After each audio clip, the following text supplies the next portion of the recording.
నమస్తే 99 టీవీకి స్వాగతం. నేను రవిశంకర్ వెళ్ళ.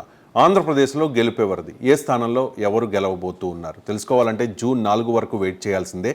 కానీ ఆత్మసాక్షి సంస్థ తన 7వ సర్వేలో ఆంధ్రప్రదేశ్లో ఎవరు అధికారంలో రాబోతూ ఉన్నారు, దాంతోపాటుగా ఏ స్థానంలో ఎవరు గెలవబోతూ ఉన్నారు అనే అంశం మీద క్లారిటీ ఇచ్చేసింది. ఇక కడప విషయానికి వస్తే మొత్తం 10 నియోజకవర్గాలు ఉన్నాయి. 10 నియోజకవర్గాల్లో 9 నియోజకవర్గాల్లో వైఎస్ఆర్ కాంగ్రెస్ పార్టీ జెండా ఎగరవేయబోతోంది.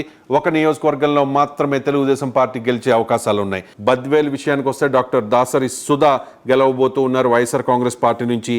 ఆకేపాటి అమర్నాథ్ రెడ్డి రాజంపేట నుంచి వైఎస్ఆర్ కాంగ్రెస్ పార్టీ అభ్యర్థి గెలవబోతూ ఉన్నారు. కడప నుంచి అంజాద్ బాషా గెలవబోతూ ఉన్నారు వైఎస్ఆర్ కాంగ్రెస్ పార్టీ నుంచి.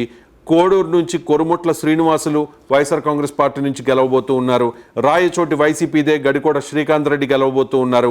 పులివెందుల వైఎస్ జగన్మోహన్ రెడ్డి మరోసారి అక్కడ గెలవబోతూ ఉన్నారు. కమలాపురం నుంచి పోచిమరెడ్డి రవీంద్రనాథ్ రెడ్డి వైఎస్ఆర్ కాంగ్రెస్ పార్టీ అభ్యర్థి గెలవబోతూ ఉన్నారు.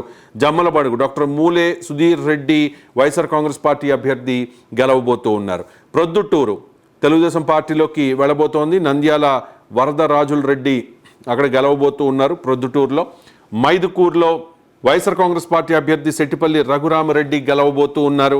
ఫలితాలు రావాలంటే జూన్ 4 వరకు వెయిట్ చేయాల్సిందే. జూన్ 4న మాత్రమే అసలైన ఫలితాలు రాబోతూ ఉన్నాయి. ఇది ఆత్మసాక్షి ఆంధ్రప్రదేశ్ అసెంబ్లీ ఎన్నికలకు సంబంధించి ఇచ్చిన లేటెస్ట్ సర్వే.